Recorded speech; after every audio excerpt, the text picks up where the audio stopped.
is P.J. Parks.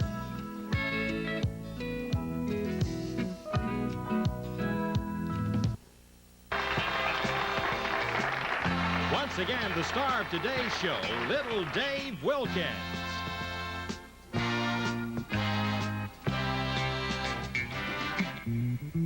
Well, just a bowl of butter beans,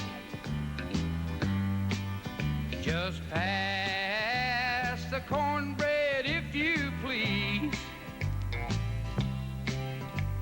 Well, I don't want no collard greens.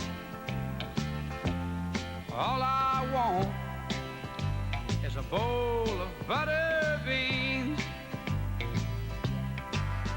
Well, just a little piece of country ham, just pass the butter and the jam, just pass the biscuits if you please, and some more of them good old butter beans. Now bread and gravy is all right, and a turnip sandwich a delight, and my children always scream for some more good old butter beans. You see that woman over there, the one with both hands in the air. She's not pregnant as she seems. Oh, she's just full of good old butter beans. Now when they lay me down to rest, just place a rose upon my breast. Well, I don't want no evergreens. All I want is a bowl of butter beans.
Now, I can go ahead if I wanted to, and while this is all...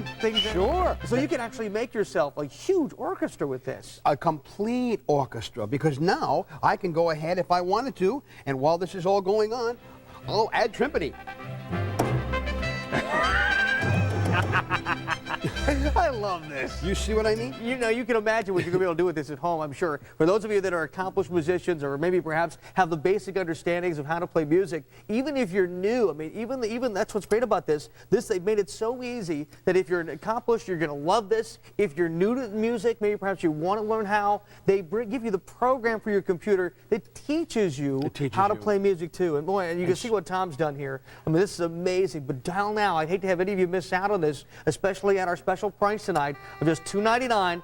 That includes, now remember, it includes the Music Explorer CD-ROM disc, the multimedia kit as well. Let's go to the phone lines, though. Eugene is joining us from Orlando, Florida. Eugene, welcome to the Home Shopping Network. Well, thank you so much. How are you today? Oh, That's wonderful, fine. Eugene. Welcome to the show. What do you think about this Casio Medio keyboard? I think it's absolutely wonderful. I absolutely have to get one in my house immediately. No, do you have a computer? Yes, I've got a computer, and in fact, I'm a graduate of the Juilliard School. I just got my master's there. Wonderful. And I've never seen a device like this before. It must be a top edge of the technology. Well, it certainly is. I also have degrees in music education from the Boston area, and I used to be able to teach a lot of young children. But the one thing is with children, they get bored today, even though there is nothing like a real piano, and I understand that. A lot of people can't afford that. They can't afford the lessons to do that. And what this allows a musician or a non-musician to do is orchestrate things. And you coming from a school like Juilliard, you know how much it would cost for you to be able to bring all these musicians who could play all these parts into your home. Absolutely. The only problem with it is that, of course, the color and timbre of the instruments is way off. But other than that, it provides a good basic understanding of orchestration, like from Walter Piston or from Sam Adler or anything like that. That's absolutely true, and I think that you will find when you get this home that the broadcast that we have here, which is primarily in mono, okay, a lot of the qualities of the sounds that are on the Casio are in stereo, and you will also have two very high quality speakers, and as long as you learn how to phrase the instruments, and you as a musician will do this, you can actually make some what I would call very convincing music to make your orchestration sound good. It's fun, isn't it wild? It's just so much fun. Well, I think it's absolutely wonderful, and that's compatible with any... I'll tell you what, do me a favor and cancel my order right now. I've had enough of this. For those of our people that are dialing in here, jot the item number down. This is item number 656-061. That's 656-061. You can use major shopping card like Visa, MasterCard, Discover card, even the Home Shopping Network card. And as you can hear, too, with the sound quality that we have here. Sure, listen to the way that this just hits the mallet. So it sounds so much better in the studio, and we realize that only because we are going from a digital and stereo all the way to an audio. But this level is amazing. This level is amazing, and I'll tell you, it's even got sound effects for you if you want them. Right to, look at this, applause. People applauding. You can have telephone sounds. You can have sound effects of all kinds, so that you can actually make different kinds of sounds for your home movies at home. Once again, what you've got is 61 full-size keys with a MIDI keyboard, with a display that tells you what you're playing, with a beautiful keyboard, with all the little baby keyboard lets you see all the notes, and you can see the notes on the staff, and it comes with a multimedia software package that teaches you how to play. You're going to love this. He's going to absolutely love it. Well, hey, Tom, I want to thank you, man. It's always a pleasure. We got a break coming up here, but folks, for those of you out there that are dialing in, continue to dial in during the break. We'll make sure that everybody out there that wants one will be able to get it. Now, it comes with the interface. You're set. We'll go up and hook up with your computer as well. We're going to take a real quick break. We'll be back with more, and then we're going to have the Tiva, the Pentium Intel, that MMX 200 megahertz processor with the bubble jet printer that works. So if you were shopping over the weekend, you finally said, darn it all, they were right. They did have the best buy on this. Be ready. It's coming up tonight. Last meeting for you here in the evening program on the Home Shopping Network, so please stay tuned.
song and dance with Tony Award winner and star of TV's Seinfeld, Jason Alexander. It's better with a band, so much better with a band.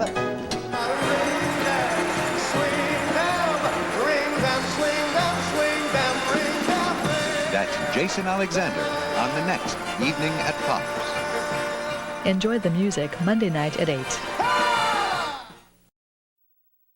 Person from outer space. My real name is Cookie Puss, but my friends call me CP. I'm a Carvel ice cream cake, and I make fresh dairy at participating Carvel ice cream stores. Yeah. Cookie Puss will be at your participating Carvel ice cream stores. Please visit them. Or if you call this toll-free number, you can send Cookie Puss to a friend, and we honor most major credit cards. Thank you. Bonus game, you ready? Come on, let's go do it. Here we go.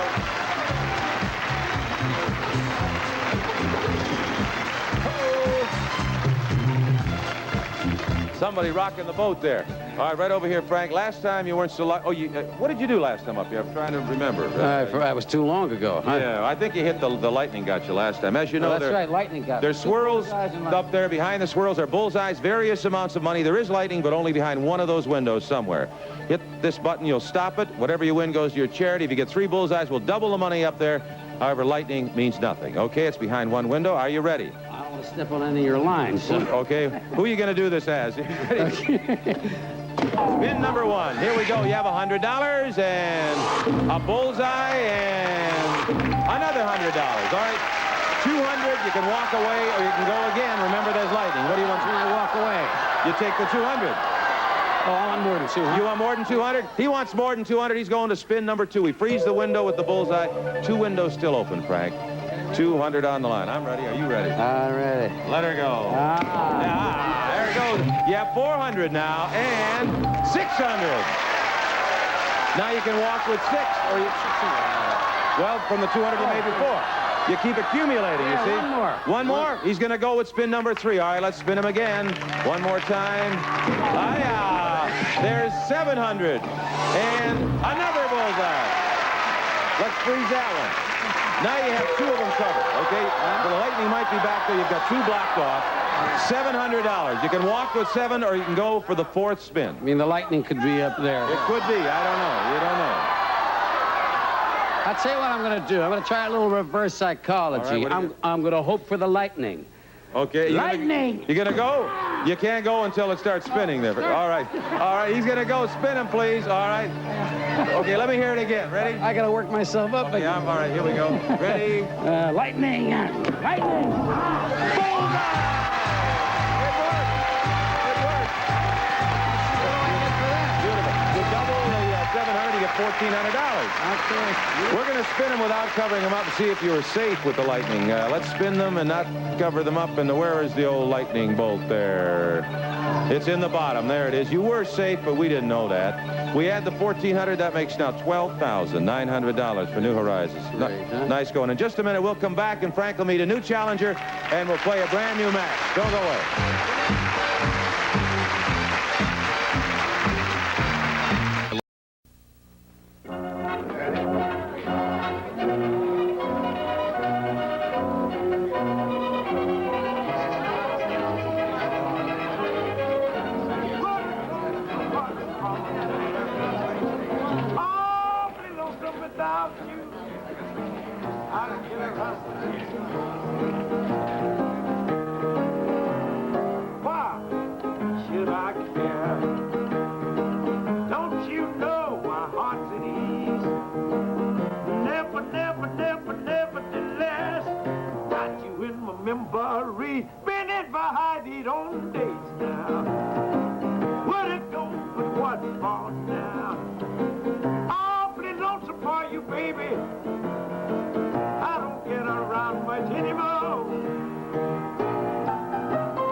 You home to your papa. Get away from me, Wes. I'm not going anywhere with you. Come on. How did you get here?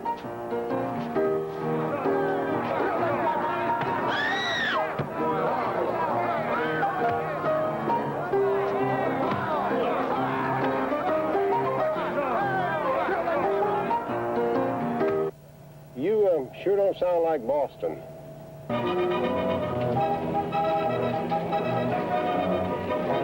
Captain.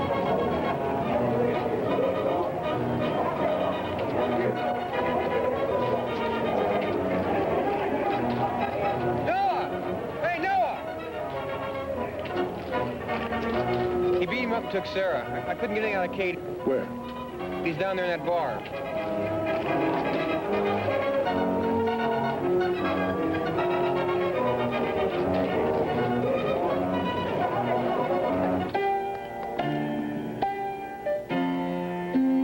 Hello, Joe. Where'd he go? What did he say when he took Sarah? You know that stupid kid could have broken my face. Do you know that? He's likely to cut her throat. I can believe it. I know, he just came waltzing in here and he was talking about representing Sarah's pa. It seemed like some kind of family feud. I really don't know what it was. And I don't know where they went because I was on the floor at the time. He hauled that blonde-headed girl up toward the depot.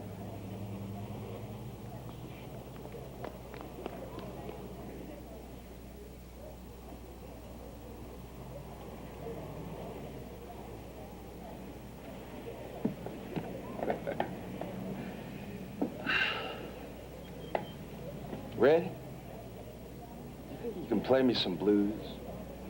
Some real low-down blues, just for me.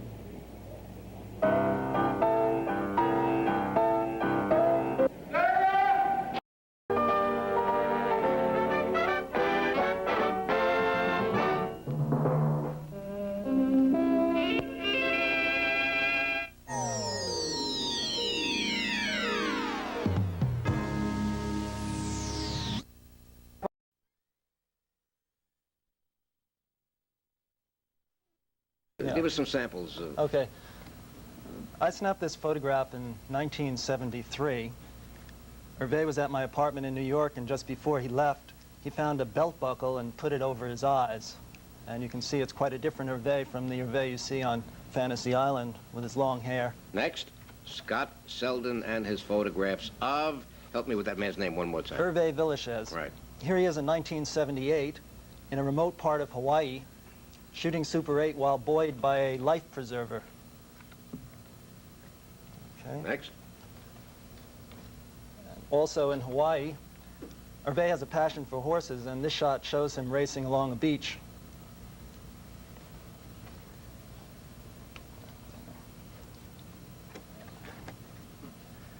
Herve is interviewed frequently, and I took this photograph in Los Angeles during a series of radio and TV interviews. Here he's enjoying a private joke. Did he have much of an acting career, Scott, before? Are there many parts for people that height? There aren't, but Herve's quite a fighter, and he struggled and was successful. He was in a James Bond film, Robert Downey film. All right. And let's see, another one? This is a sample of an exhibition happening where now, Scott? At Lexington Labs, 17 West 45th Street. All right. Here, it's well known that Herve has an eye for pretty women, and in this shot, taken at Malibu Beach during the taping of Fantasy Island, he's checking out one of the extras. Nothing wrong with that. No. A little extra. Yeah, a little.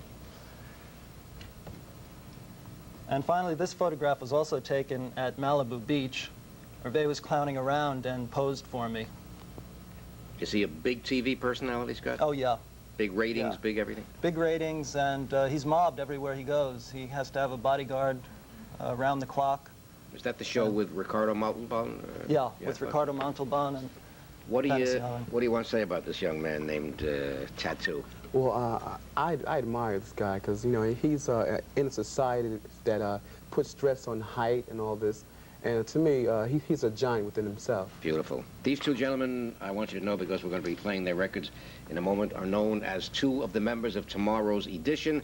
And some friends of mine who remember them at the Apollo, when the Apollo was the Apollo, say they are dynamite. We did a big segment on health. You got to tell me, based on what my friends told me, where you get your energy from when you shake, rattle, and roll like this. Starting with your name is Wes Thomas. Starting with Wes Thomas. Okay. Well, basically, Joe, we do a lot of running and we do a lot of exercising.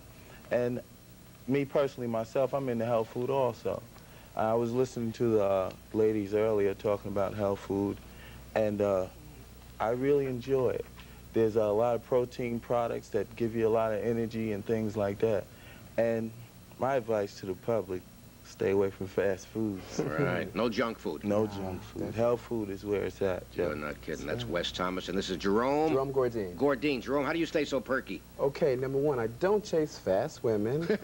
You know, point blank, I watch how my mother and father, the food that they ate, and not saying they're in bad condition, but if they would took the course that I take, which I'm in the health foods, I think they could have looked more better, you know, physically. So far, it's looking it's on the upswing right now, because we have a dynamic manager that's instrumental in our entire career. What's his name? Mr. Melvin Odoms. He's in the studio tonight. I know Melvin. He's a genius. Definitely. Let me tell you. If he was my manager, I'd have my own TV show by now, right? Continue. Let me ask you a question. What's this I'm reading on the papers about massive layoffs in the record business? Records aren't selling. I mean, is it that drastically bad? Mr. Franklin, unemployment... Joe. Right. Unemployment does not discriminate. Really? Unemployment hits everybody, and like it affects the music industry, all facets of life, and like tours are getting canceled. It's a jungle out there. The biggest rock stars are not just selling out in their concerts. They're doing concerts, but they're barely paying the bills. People are afraid to spend money. Money's not circulating. Because a person don't know if they'll be working next week. And they're playing video games now, too? The videos are very high. What do you hear around town? They say the record business will never again be what it was. It's changing time. What do you hear, Wes? Well, it is changing somewhat, but I believe that you have to be very hot in order to make a living in the record business. Now, our album been out about 4 weeks. It's doing very well, and we look forward to a promising future and becoming a major act. Things look very well for tomorrow's edition. We hope that things get better. I say you're hot right now. Thank you. Who first called you tomorrow's edition? Okay, I started a group in high school in Jersey City. And, you know, like I said, you know, I had a dream, and I wanted to see it materialize. So I was looking at the Jersey Journal, the paper, and it said the latest edition, but I didn't like latest, so I kept the edition and thought about the group of the future, tomorrow, the future group. So I merged tomorrow with edition, and tomorrow's edition was born. I'm going to tell you something you probably know. There is a tomorrow's edition fan club. Really? Because they write to me. Thank you, Mello. Ladies and gentlemen, I would like to show some samples of what's happening at which exhibition now, Ed? My work is being exhibited here in Soho, in Manhattan, at 130 Green Street. The key called the For Whom the Atoll Tolls. I got off a cargo boat. I lived in this atoll without any electricity, 500 miles from the nearest island. I was the only white man for miles around. Is a teacher at a college. Which college? At Baruch College, part of the City University of New York. And what do you teach? I teach English, composition. And how would you, in your best English, describe what you just saw, the works of Mr. Ed Rampell? They're exquisite. Mahalo, Really? thank you. Now, according to what I see here in the newspaper, Ed Rampell appeared on Guam television, KUAM. Love it. How many words will be in that novel? How many words? So far, it's over 1/3 It's 1/3 It's the great American novel. That'll be the epic. Yes, it's You know an something? epic novel. He'll do it. Yeah. It's in the vein of Mishner and Melville and The output of these creative gentlemen. I think what you're doing is very much needed in today's society, because it's all natural, it's organic, and we don't lose people. We gain people, you know, because, like, it's great. Point blank, it's great. I love it. Mr. Thomas? And with the separation of not having much unity, we don't see much today, but we see that the Tahitian people are unified and they're coming together. Definitely. And that's very beautiful. Well, I'll tell you one thing. They could teach us a little English, these two gentlemen, right? That's they don't have to go to your course, right? Not necessary. They are fantastic. Listen, we're setting up your music, and I want you to meet some more people, okay? Invitation time. Okay, in Soho at the. I know, Ed Moore. What was he like? Fantastic. Kept on smoking 4, 5, 6 packs a day. When I was born, he called me a child prodigy, and I always wanted to live up to that. Right. Every famous man who smoked 4 or 5 packs a day died of lung cancer. Everyone. I saw the list. It's just every movie actor: Robert Taylor, Gary Cooper, John Wayne, Tyrone Power. Remember the Humphrey co-star Bogart. The list is just endless. That's the common denominator. Gotta be. What'd you want to say? Remember the co-star in Perry Mason? Right. He played Burger, I think, Right. and before he died, he filmed an anti-smoking... William Tolman? I'm sorry, but I don't bad on remember names, the name. Anyhow. But before he passed away, he did a thing to tell people not to smoke because it was robbing him of his life. And I definitely don't smoke. Invitation time. Okay.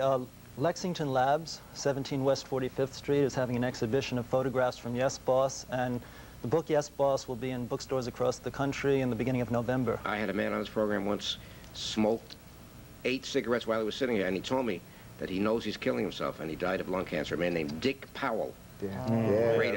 Great singer. Boy.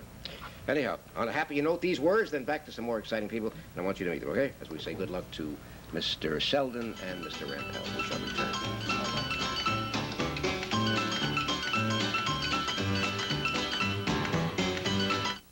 For floor lamps, bar stools. Available for the cassette is only $9.98. Make this a cherished part of your family's Christmas this year. Order now. To order by COD or credit. Okay. I was told up front, look, this is not like, you know, so if we're going to continue this, let's do the first 5 minutes. We're great. Right. You just have to be comfortable. That's the only, I mean, you know, it's like about comfort. Well, no, it's about having a good time. I'm not having fun. Okay. What would it take for you to have fun? What would it take for this interview to be just what you wanted it to be? Just to talk about what you want to talk about? Oh, no, I just, I don't know. I hope these cameras still aren't running. Why? Howard. We aren't doing anything that's unusual. You haven't really changed the fabric of the American exactly, and that's what I don't want to talk doing about. anything heavy. Why is it so uncomfortable? Howard. Can we move in a slightly different direction, Felicia?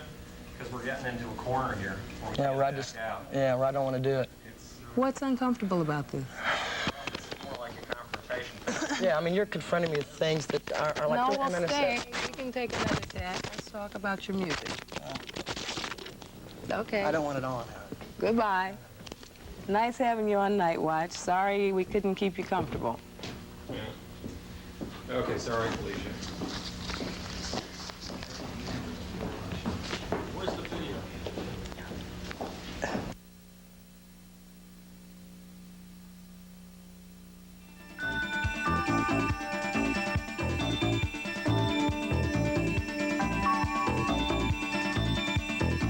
In the next 30 minutes, Nightwatch pieces together America's super spy network, the national security... Higher cost of... I can only give you my love that lasts.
Of these images is airplane reflections. Airplanes, unless they were moving at fantastic speeds, would have to be so close to the observer to be identified. Much relate to. It's called... In color from Hollywood, the Lawrence Welk Show.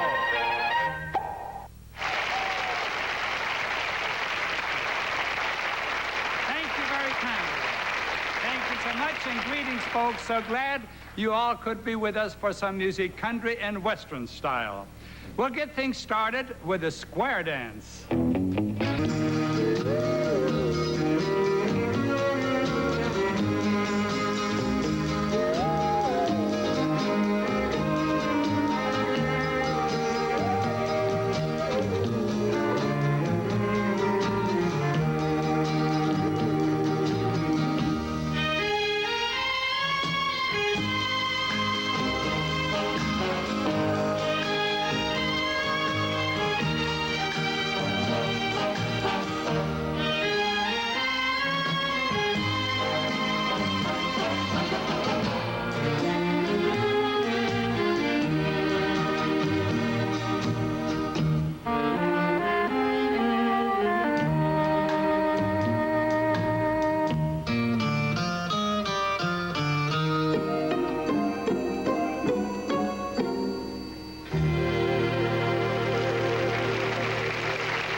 Fellows, am I that easy to forget? Another fine Richard Maltby arrangement.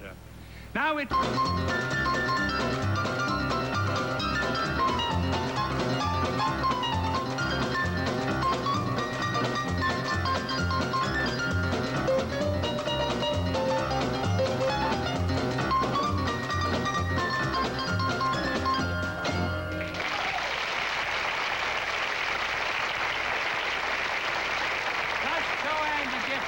distinctive treatment to any kind of a song.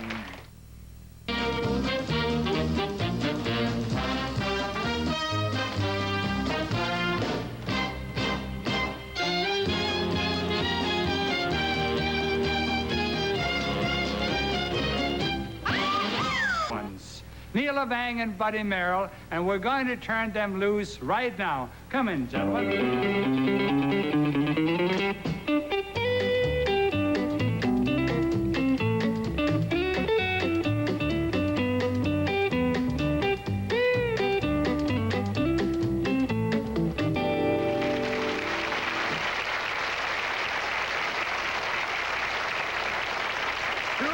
Guitar man, and they both got their start playing in Western bands. Now a word from Denture Cream, the denture toothpaste that gets plaque-stained dentures almost twice as clean as soaking. Straddler, Pat Moynihan. No matter what the issue, Pat Moynihan's on both sides. The death penalty, he's for it and against it. Nuclear disarmament, now he's for it and against it. President's tax cut, he's for it and against it. For straddling issues no one beats the great straddler, Pat Moynihan. Elect Florence Sullivan. She'll take a stand. More of our country music show coming up right away. Lou. Make the world go away.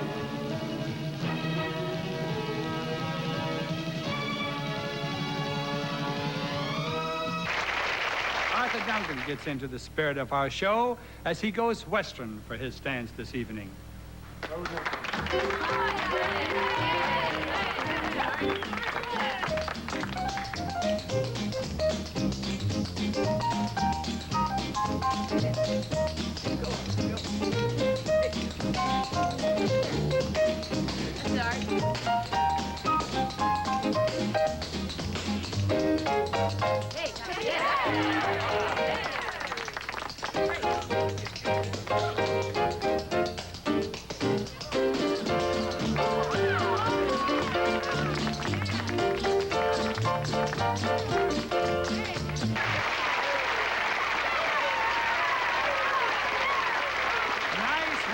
A good routine. Lots of fun. Lots of fun. Country music fans are all familiar with the songs of Ernest Tubb. Our own Tanya Fallon would like to sing a song written and made popular by this fine artist.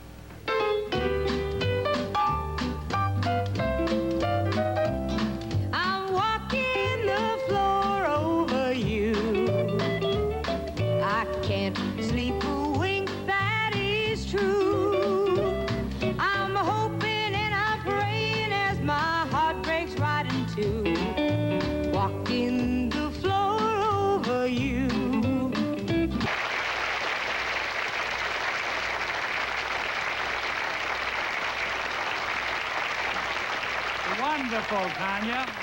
This girl does a great job with everything we ask her to do.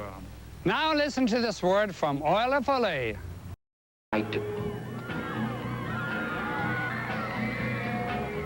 See, the heavens just opened up. Oh, me, Tony, me. No. Dear, your image is not right. Too warm. Crumb, look, I ain't got no time for jokes. No time. Don't you understand? We just got 30 seconds. Less. Huh? You over there.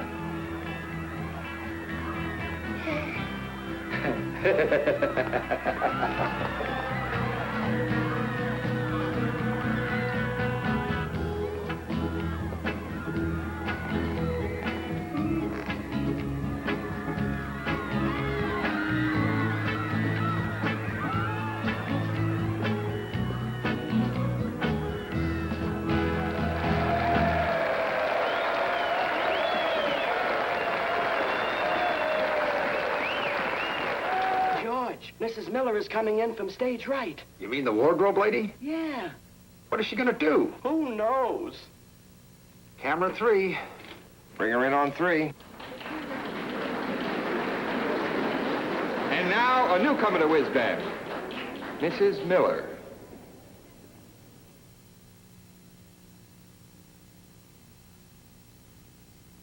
Mr. Orchestra leader, do you know it's magic? What key, ma'am? How about B flat? Cue orchestra.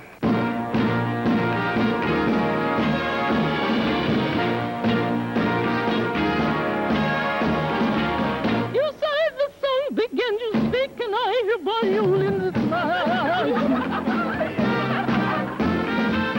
The stars desert the skies and rush to nestle in your eyes, it's magic.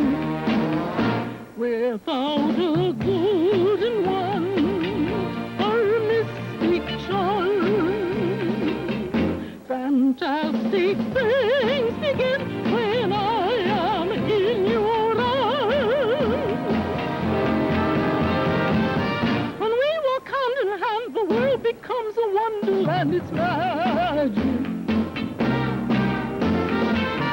How else can I explain those rainbows when there is no rain? It's magic. Why do I tell myself these things that happen are really true? When in my heart I know the magic is my love for you. When we walk hand in hand, the world becomes a wonderland. It's magic. Explain those rainbows when there is no rain, it's magic.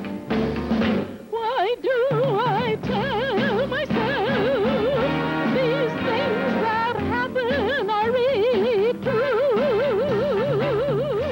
When in my heart I know the magic is my love.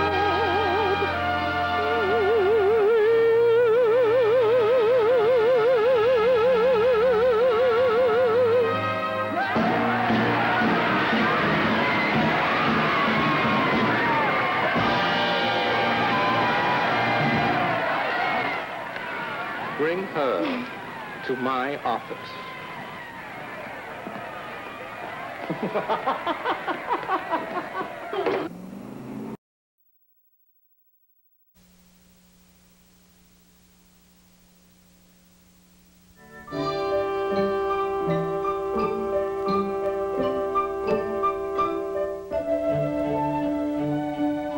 By the way things look, as well as the way they perform, our homes acquire new grace, new glamour, new accommodations, expressing not only the American love of beauty, but also the basic freedom of the American people, which is the freedom of individual choice.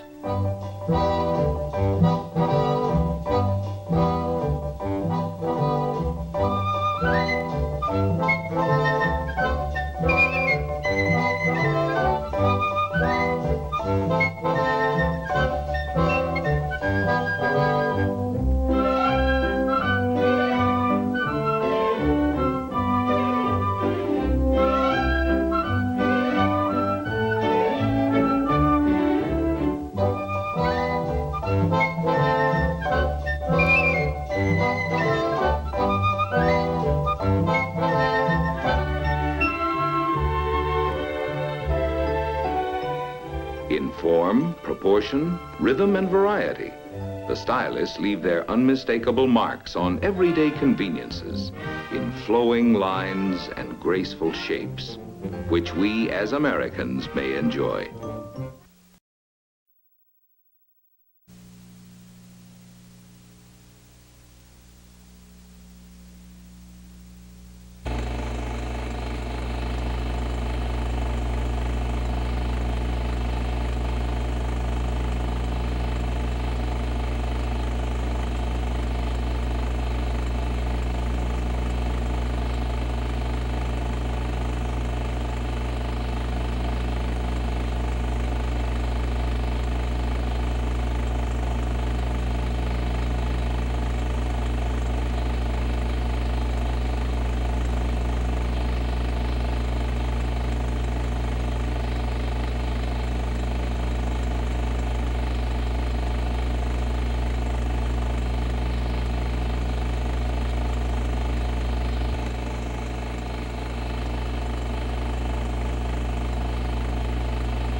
Technicolor motion pictures in full natural color are available for use in the industrial motion picture field using the same skilled personnel, facilities, and processing as are used in Technicolor studio features. All the well-known everyday scenes, settings, and backgrounds for industrial pictures take on added interest and appeal when photographed in Technicolor. At the harbor, along the railroad, a factory, or a busy street, they all have added eye appeal, have more attention value in Technicolor.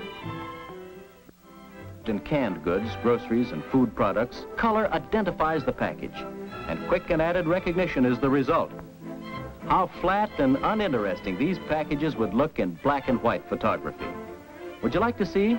All right, young lady with the magic cloth, show us. There. How flat and uninteresting. So back we go to full color and the realistic package that we all know so well. Any color distortion or degrading would be instantly recognized. Color enhances the beauty of these settings, and in Technicolor, it's possible to capture the full range of colors in nature, whether it's cigarettes or something else you have to sell. Any picture using a natural outdoor setting is greatly improved if portrayed in Technicolor. Inner dramatic and pictorial quality can be made to enhance a mood or effect, to put over the desired quality or atmosphere of a scene. Thus, this simple little setting for a night scene creates a mood that fits the occasion.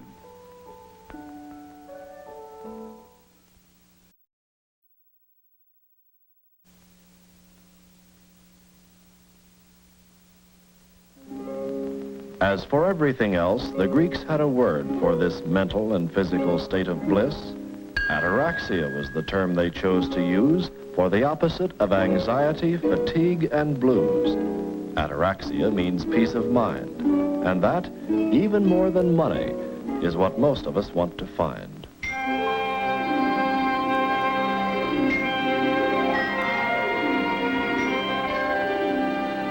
Today, medical science recognizes that some folks aren't helped by relaxing exercises. In cases of difficult tension and nervous apprehension, doctors are now prescribing an ataraxic medicine. It makes those who fear they're about to quit feel like they're ready to begin, bidding their darkened spirits goodbye for the calming peace of a cloudless sky. Of all the states throughout this nation, the happiest by far is the state of relaxation. There'll be fewer breakdowns and insomniacs when more of us have learned to be relaxed. We'll be free to relish the joys of life, no longer tense over daily worries and strife.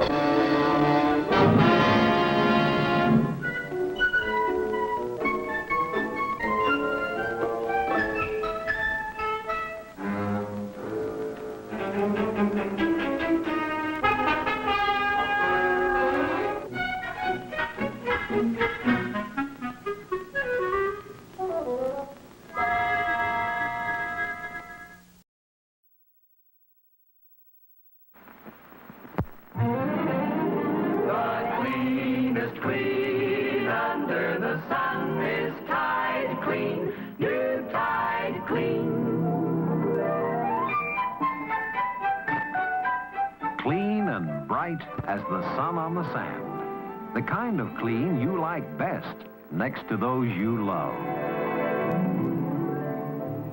That's because new Tide has extra cleaning power. With Tide, things always come out clean and fresh as a sea breeze. More than white, more than bright, really clean. Clean. The cleanest clean under the sun. What a wonderful sight when your wash is done. The cleanest clean under the sun is Tide Clean. New Tide Clean.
I dreamt last night the moon was so bright it melted the walls away.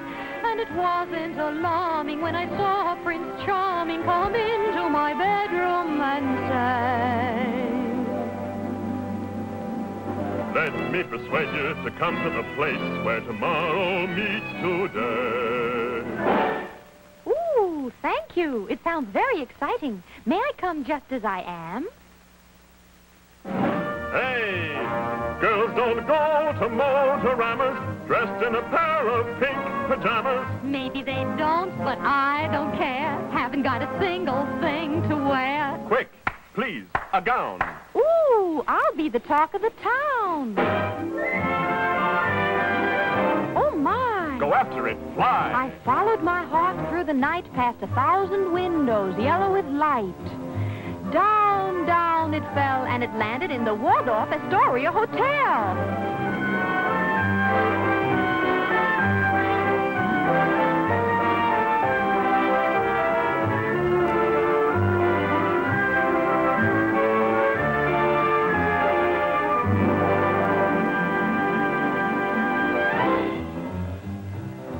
I'm a girl who happens to think that a brand new car is better than mink. Excited? Delighted. So glad I got invited. Since it's just a dream and involves no money, which one would you like me to buy you, honey?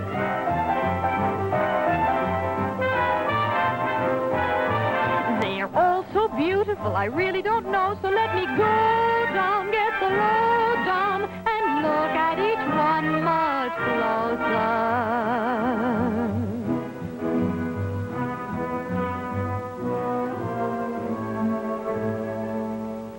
I want a Corvette. I thought you would. Ooh, I want a Pontiac too. Okay, we'll have the usual two-car garage. How do you feel about this fine Oldsmobile? It's easy to see myself taking the wheel. This Buick's a beaut. I'll try it. Ooh, what a dreamy ride. I think that we ought to buy it. Let's go all out and buy a Cadillac, too. I can hardly wait for this dream to come true. Hey, lady, your apron is showing. Better get her into the kitchen quick.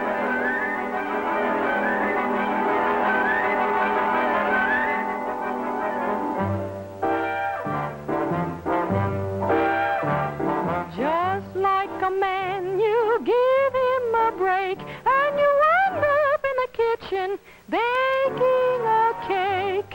But this was a kitchen like none I'd seen. Put a card in the slot, and onto the screen pops a picture of just how your dish will look, plus all the ingredients you need to cook.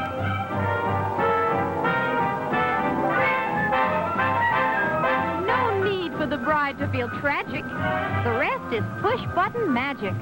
So whether you bake or broil or stew, the Frigidaire kitchen does it all for you. Don't have to be chained to the stove all day.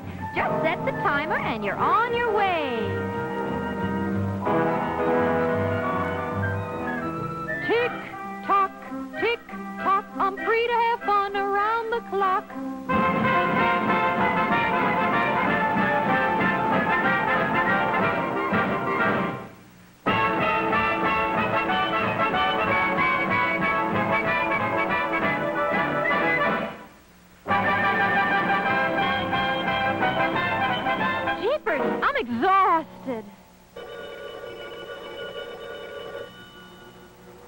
kitchen of tomorrow is calling me. My cake is ready.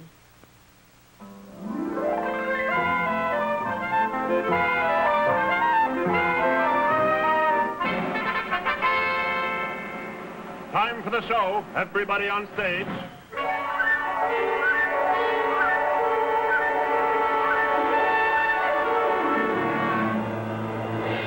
And now, a glamorous dancer in a special number, Dance of Tomorrow.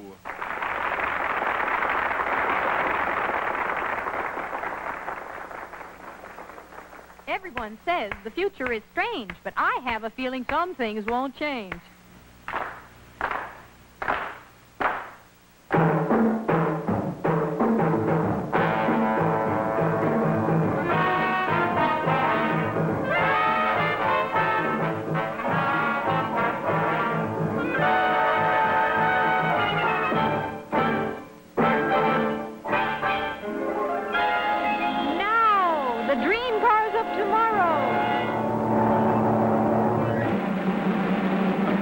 A magnificent El Dorado town car by Cadillac. Ensemble by Christian Dior of Paris.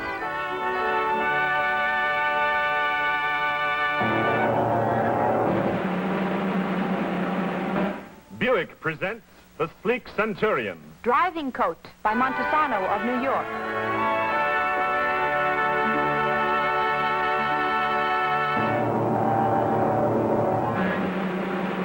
Oldsmobile's elegant Golden Rocket. Sports Outfit by Pat Primo of Los Angeles.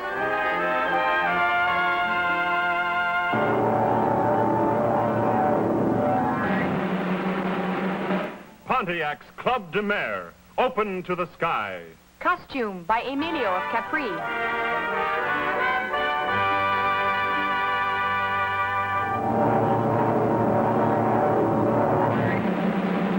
Chevrolet's Impala, graceful and swift. Silk Casual by Digby Morton of London.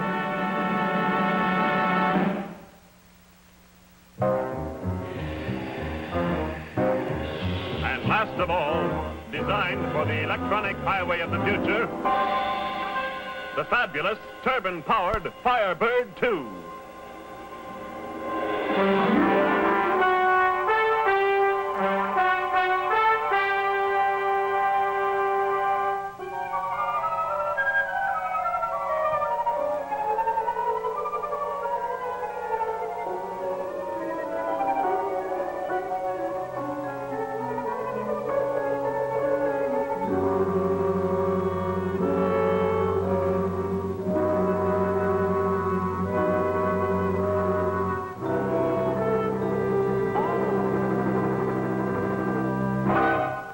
It's you!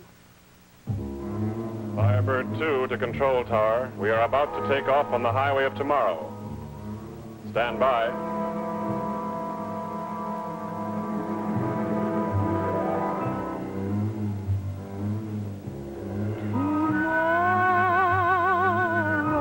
Tomorrow, our dreams will come true.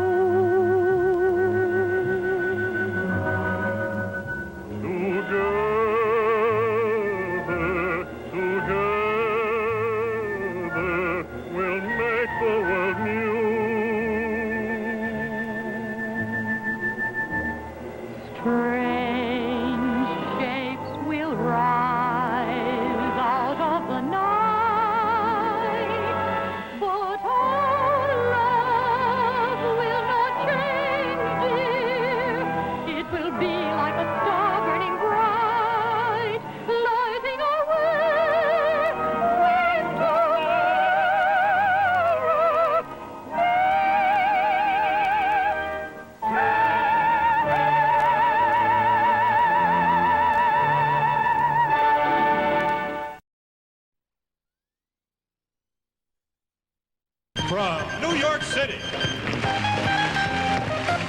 Hollywood, from Las Vegas, and from all over the world, it's the Merv Show. Today from Hollywood, Merv's guest host is Orson Welles. Joining Orson from Taxi, Andy Kaufman. From Barney Miller, Run Glass. Singers Ashford and Simpson. Author Ben Stein with Mort Lindsay and his orchestra. And now, Orson Welles.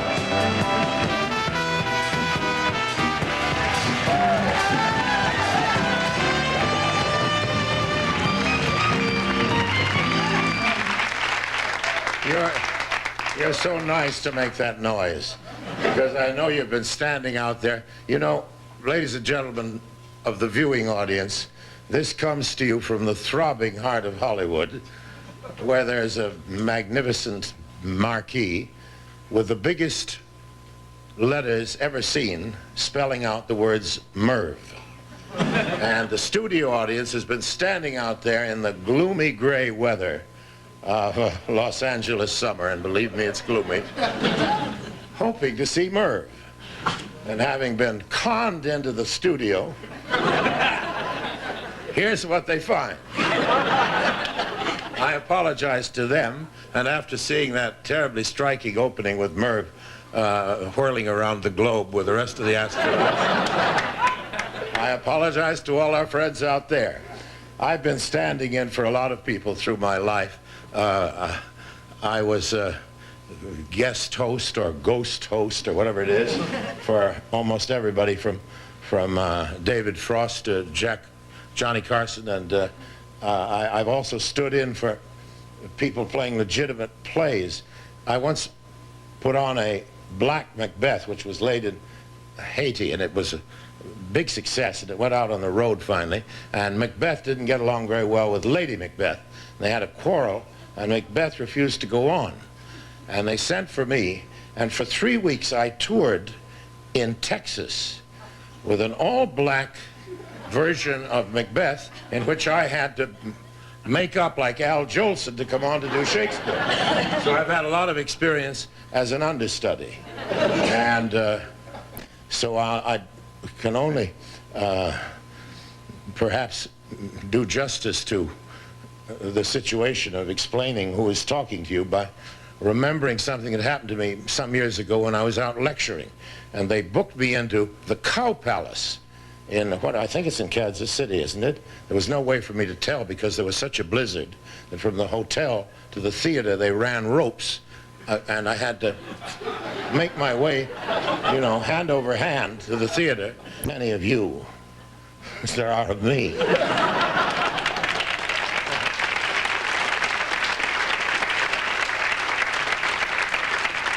Well, we're going to get the show off to a zing now. The talented couple I'm about to introduce have been working together almost 20 years, and between them, they're responsible for hit records, not only for themselves, but for other artists such as Diana Ross and Gladys Knight. And this is their latest album. And they're going to sing their new single from it right now. The song is called Street Corner. Please welcome Ashford and Simpson.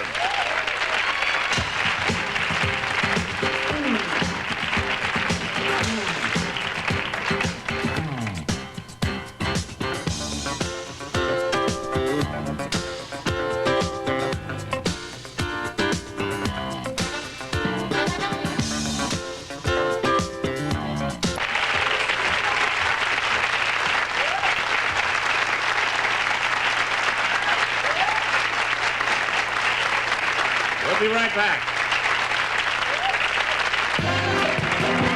Narrated by Jane herself. 6, 7. Jane's workout makes it easy to stay in shape, and original hits by superstar artists make it fun. Jane Fonda's Workout Record, a specially priced 2-record set or cassette package, each with selected exercise diagrams. Available at all Record Worlds. Well,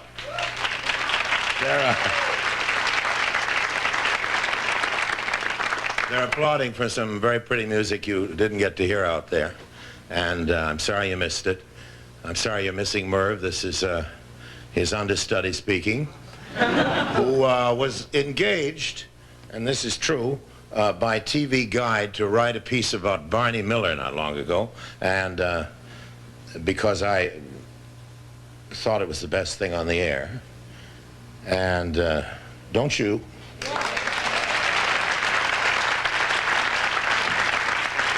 And when I finished my piece, it was such a laudatory and complimentary thing that it obviously wouldn't be acceptable, and I told the TV guide people there was just no use because nobody would believe it. It sounded like I was making love to the whole cast.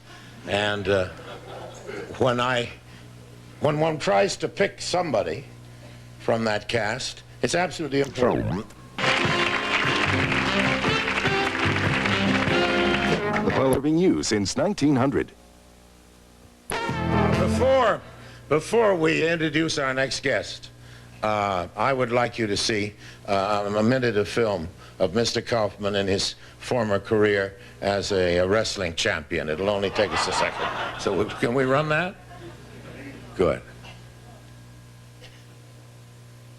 Any day.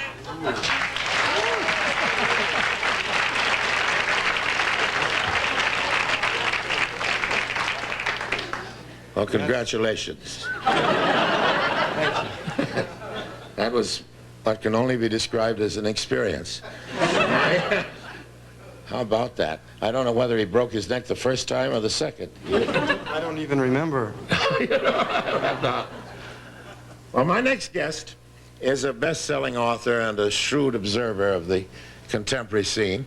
He's written a provocative new book on how drugs have affected the middle-class family. It's called Ludes, A Ballad of the Drugs and the Dream. He's also written considerably and critically on the subject of the television scene, and since I've uttered a few negative remarks about it, perhaps he'll give us a few positive answers. I'd be grateful if you'd welcome, please, Benjamin Stein.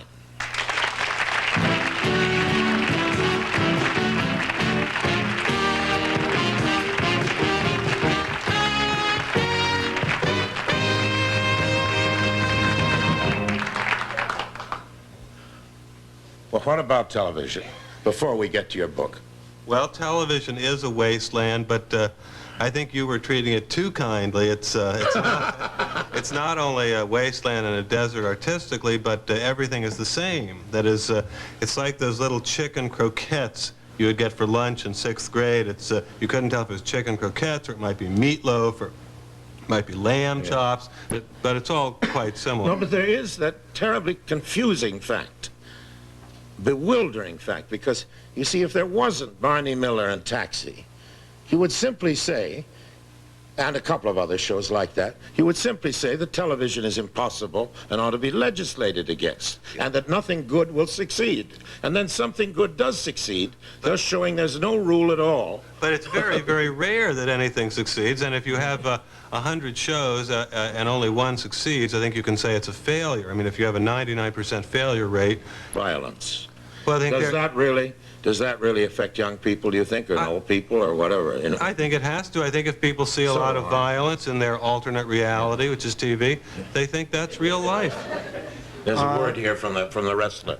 I heard once recently that it was a court case that a man killed some people, or a boy killed some people, and they used as a defense, his lawyer used as a defense that he saw it on television, so he couldn't be blamed.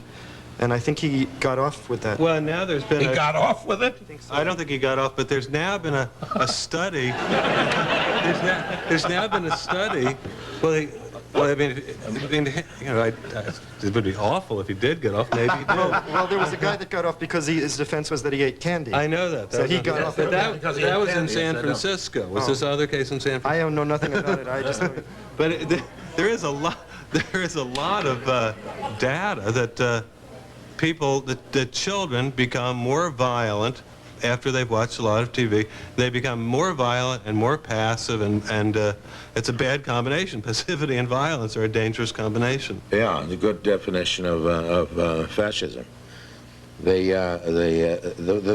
basic trouble is, isn't it, that what we're doing on television is not trying to please the public, but to sell snake oil. Well, sell snake oil and sell it in the easiest possible way, that is, sell it in a way which doesn't offend anyone. And this is really, I think, if you were looking for the key problem of TV, I think you would have to say path of least resistance. Never do anything controversial or complicated. I think can be the solution. I think I agree with everything that you say. Ron?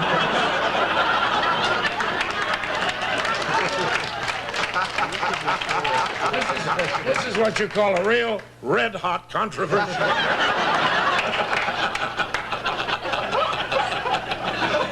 There is a solution. But you know what? I had a television once, and I watched it all day long. I was watching everything that would come on. I was sick in the hospital a few years ago, and I started watching television all day because there's nothing else to do. And when I got home, I kept watching television. And then one day I went out, and my television was stolen, and I never replaced it, so I don't have a television.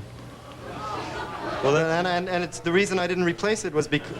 What? No, I'm not sad. The reason that I didn't replace it was because I realized that I watched it too much, and I was wasting a lot of time just sitting in front of the thing and watching it, and not caring what I watched. Well, that's true of lots and lots of people. I don't even see Taxi. I've never watched Taxi. It's a good show. Thank you. But I've never seen it. I've heard that it's good. Well, if I was making it, I wouldn't watch it either. There is a solution, though. I mean, the solution is that the programming should not just come from a small clique of people who all play cards together at the Hillcrest Country Club. It should come from out there in America. That is. But they take these awful little polls. Where do they go? Home for demented people or something? They offer them a choice of Tweedledee and Tweedledum. I mean, we do not. The person in Kansas City or the person in Des Moines or in Philadelphia has no input whatsoever into television, and that's very wrong. This is a great continental nation, and television. All being done on in the middle of Hollywood. Right. Television should draw from this great continental nation, and it doesn't. Yes, and in fact, when it began, I thought that the various provincial stations would be feeding into the whole thing, and we would have, as we used to have, provincial poets and writers and painters and so on. None of that's happening. No, it is a monopoly, and it's a monopoly in about 2 square miles of West L.A. Well, let's organize against it, shall we? And March 4th, down Hollywood Boulevard, and straight into an adult movie.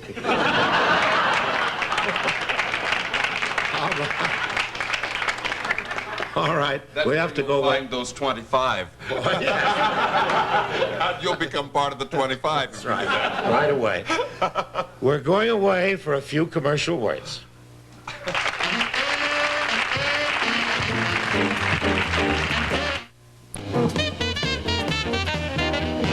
And we're back. The addiction to television, which is I had a lot of trouble shaking, suggests the subject of your book. Before we get into it, I would like just to steal a couple of seconds for a subject that I feel strongly about in television, which is news.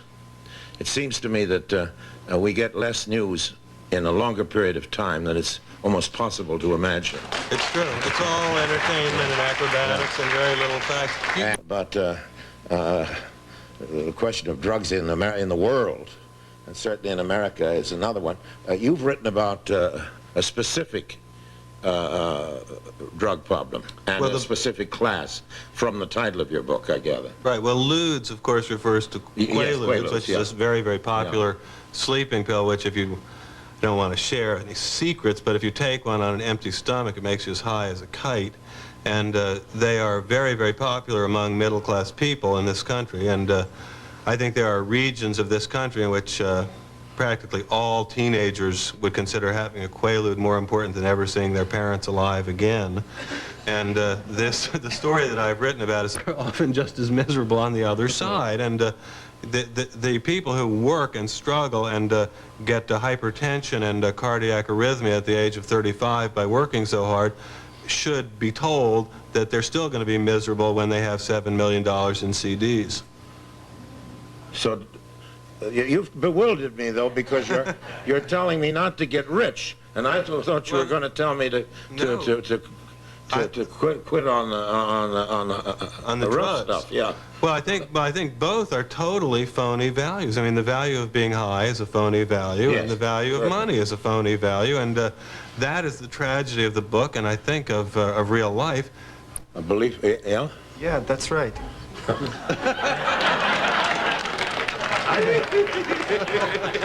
I think you can if you have people around you that you love them and they love you and you have a family and you know, life is meaningful that way and not these phony things. And you can watching television can become a great addiction if you're not careful, you know.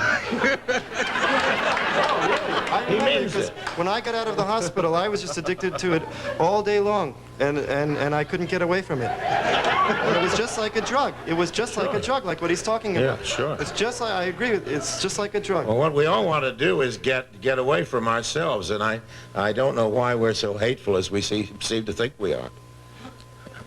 That's the question. And while we ponder it, we'll have a commercial word.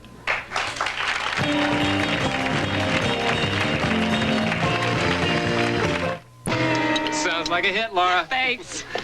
How about some coffee? Great. Whoa. Only half a cup. I thought you loved fresh brewed coffee. Love the rich taste. It's the caffeine I can do without. Me too. Fill your cup to the rim with the richness of Brim. Promotional consideration paid for by the following. Come fly with Eastern to the beautiful beaches of the Caribbean. For the third year in a row, more passengers have flown Eastern than any other airline in the free world. Eastern. Okay, we'll be right back after this commercial.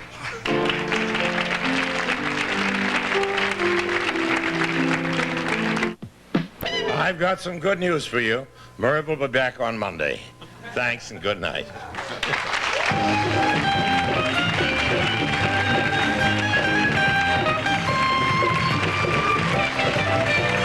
Promotional consideration paid for by the following. Rain Dance from DuPont, guaranteed to last longer than the leading waxes or dealer-applied poly sealant. Water beating proofs.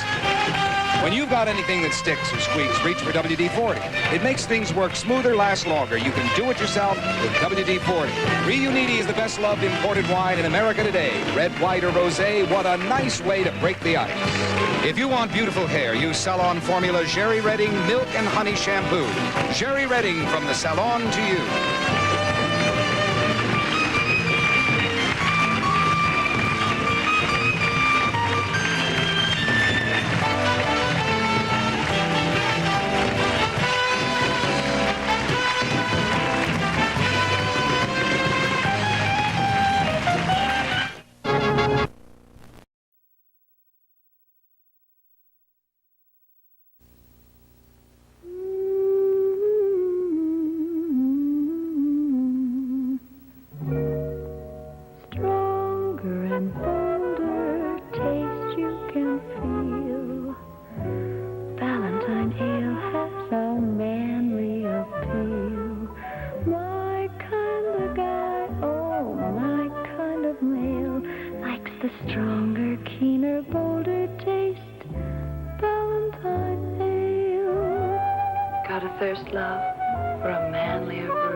Make it ale. Valentine ale. Valentine ale has a stronger, keener, bolder taste you can feel. Stronger and bolder taste you can feel. Valentine ale has a manly appeal. My kind of guy, oh, my kind of the stronger, keener, bolder taste. Valentine ale. Valentine ale has a taste you can feel, love.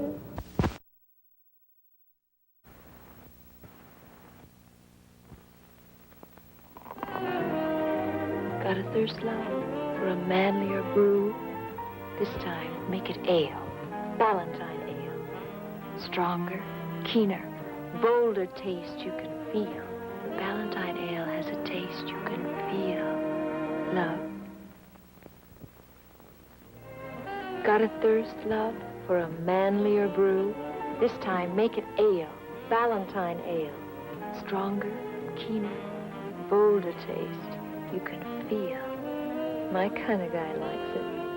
Valentine ale has a taste you can feel.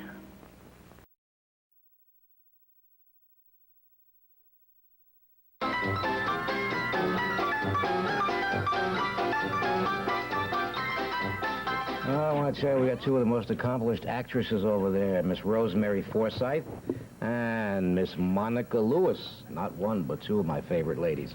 And a studio. We've got Evan Handler, who's one of the stars of Strider, opposite me, ladies and gentlemen, in town just for an hour or two, I guess. A major name, a young man who has really and truly arrived, a TV star.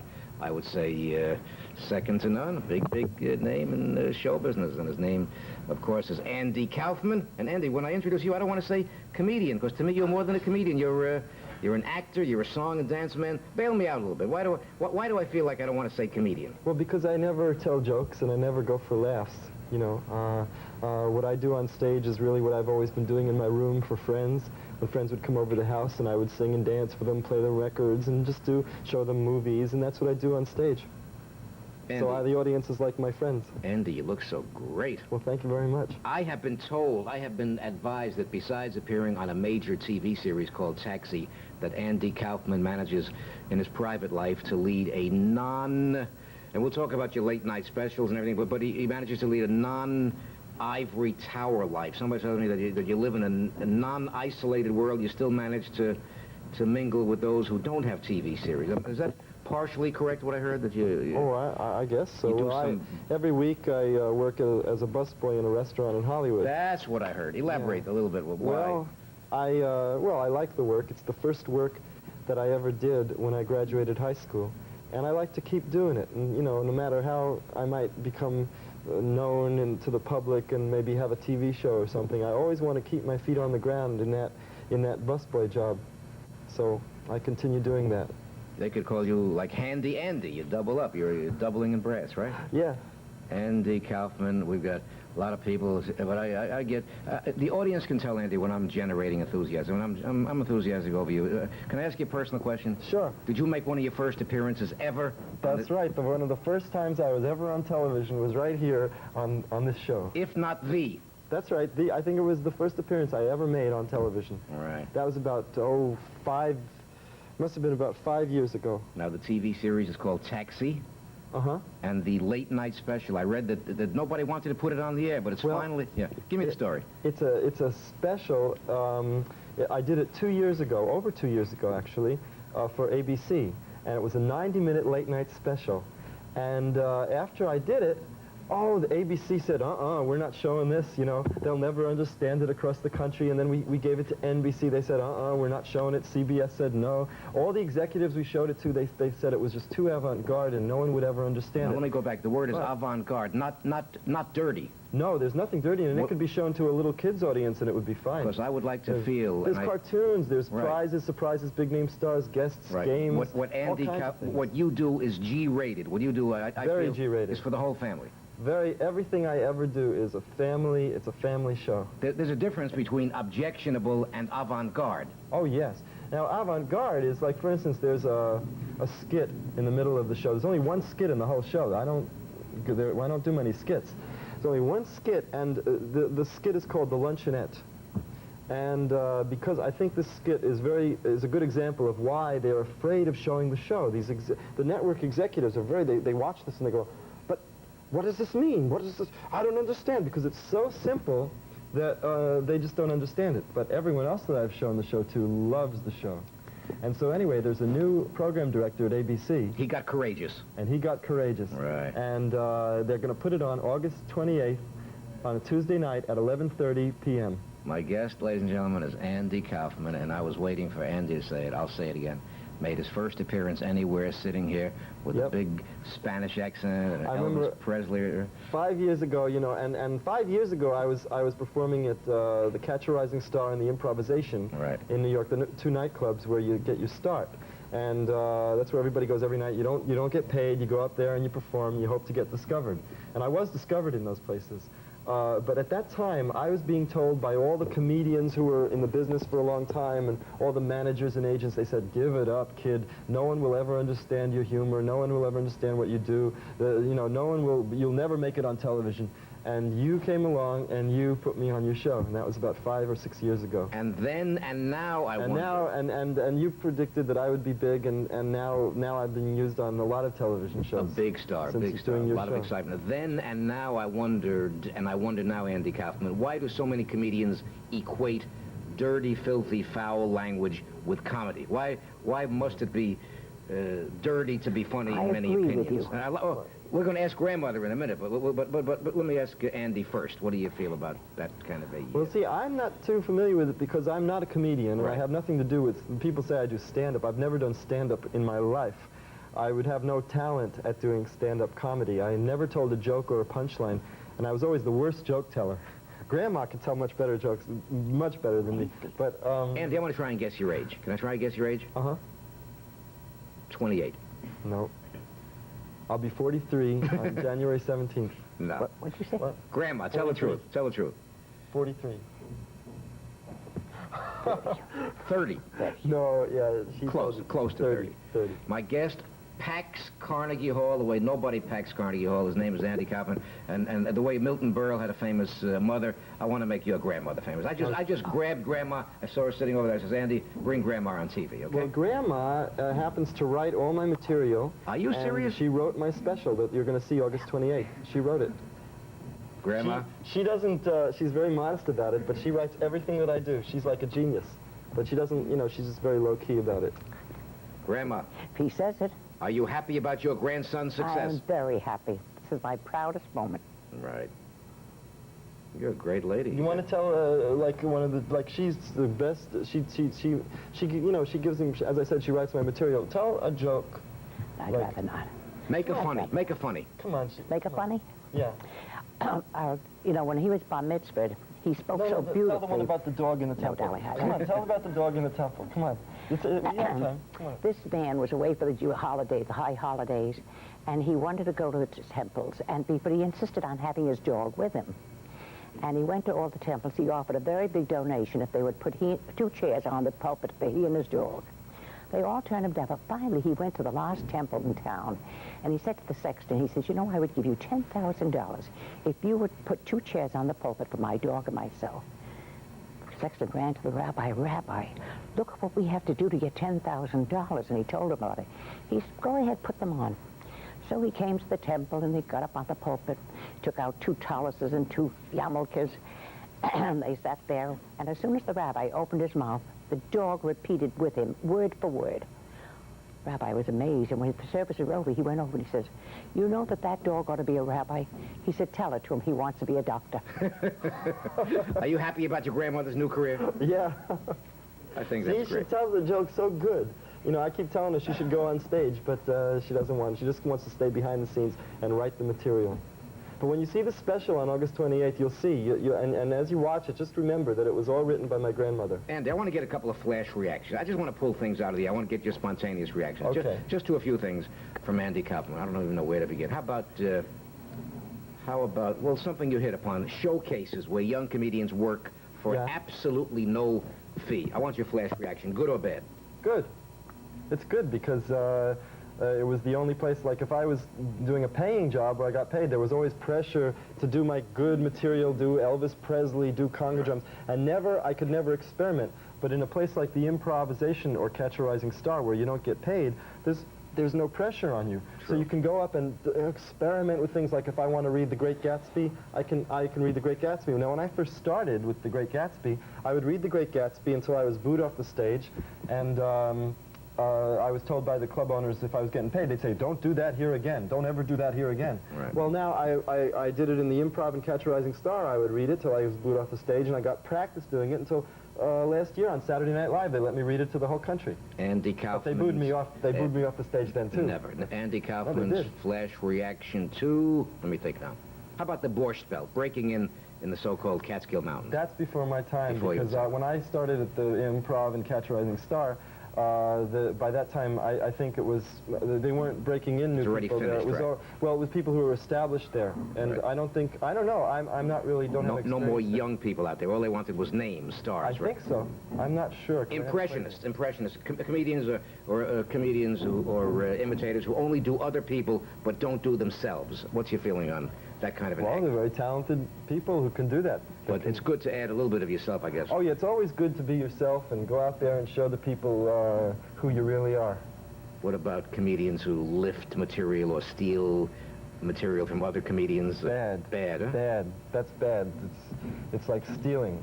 It is, you're right. Mm-hmm. How about drunken audiences? How about if there's somebody out there Who's drunk? Yeah, in the audience. Well, if they're funny, it's nice, you know, but a lot of times they could be obnoxious. It's not nice. Not nice. Not Grandma, good. what do you want to say about... what do you think about drunk? Well, you were never in show business, right, Grandma? No. No. Do you ever make any suggestions for, seriously, for Andy's TV series once in a while, right? And, you know, he tapes everything I say. Well, like on Taxi and stuff, you know, like I might go, thank you very much. But what do you want? You know, and I talk like that. And so Grandma says, you know, she'll watch the show, and then, like when you told me that time, she says, now, Andy, when you do thank you very much, you put the accent more on the thank rather than the very. You know, like, or she'll say, you'll put the accent more on the much. You know, it'll be funnier. Like I'll say, thank you very much. I didn't get a big laugh, right? So Grandma will say, Andy, now what you do is you say, thank you very much. And then I'll say, well, okay, and I'll try it. I'll go, thank you very much. And I got a big laugh. So she tells me exactly how to do everything. And you're not being facetious. You really respect her... Oh, yeah, I do everything she says. Because she's lived a lot longer than me, and she knows. Is your mother's father or your mother's. father? Your mother's mother. My mother's mother. And your grandmother. What a nice, happy family. Oh, yeah. We go to Coney Island every year. We Very go on the close. roller coaster. Andy, we dance. Want to see us dance? Yeah. I want to see that. Come on. Why not? A little tiny bit. I'll sing Margie.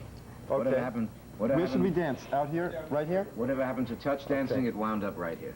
Okay, come on. What are we supposed to do? We could even pull off the mic. Sing Mac the Knife. I'll sing Mac the Knife. All right. Okay, remember Mac the Knife, Grandma? Good friend of ours. Okay.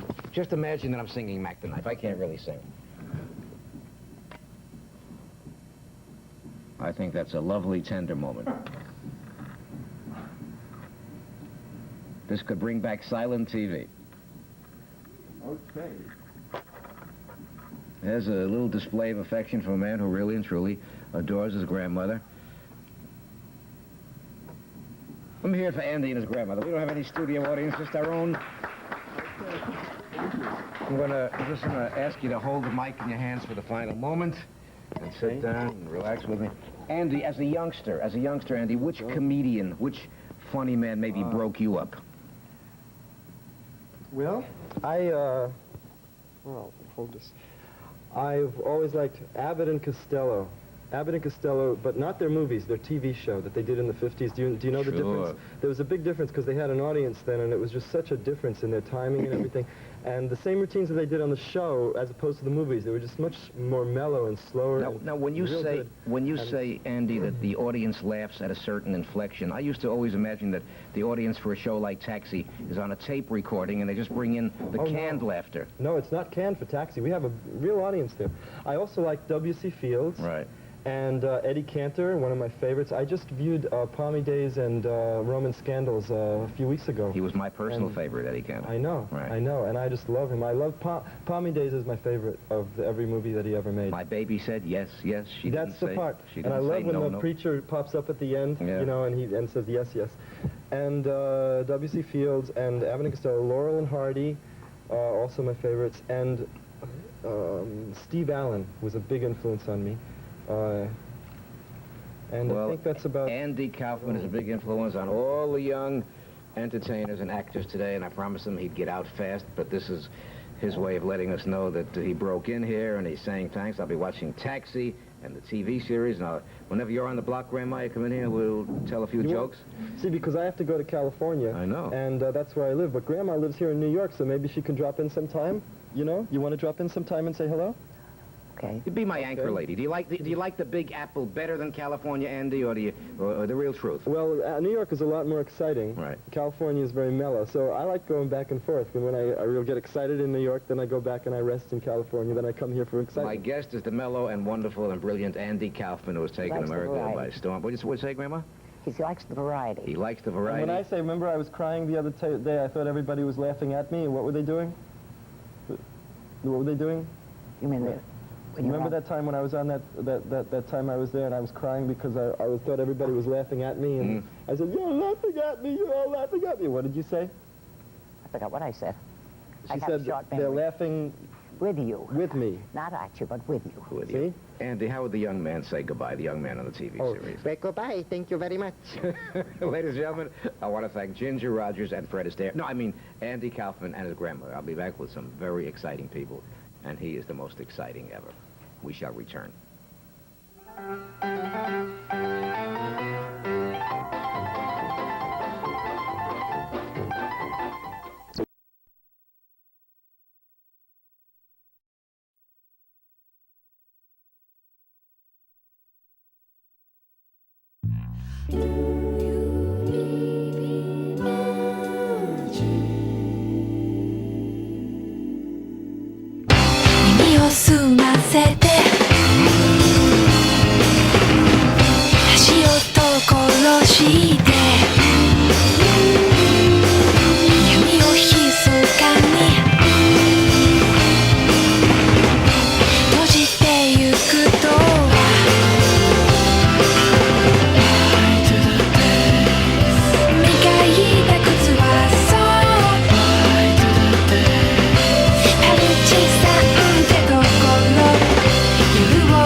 Extra, something extra.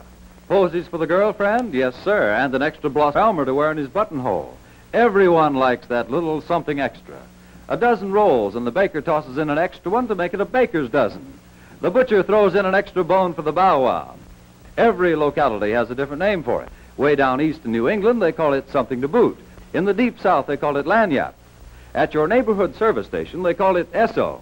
The new Esso gives you premium performance, unexcelled at regular price. And the new Esso Extra is unexcelled at any price. Extra quick starts, extra power, extra anti-knock. You can take your choice. These two great gasolines are both extra value for the money. For service that is tops and gas that's extra fine, there's a smile for every mile at the Esso sign. E-S-S-O makes your car go. Happy Be motoring.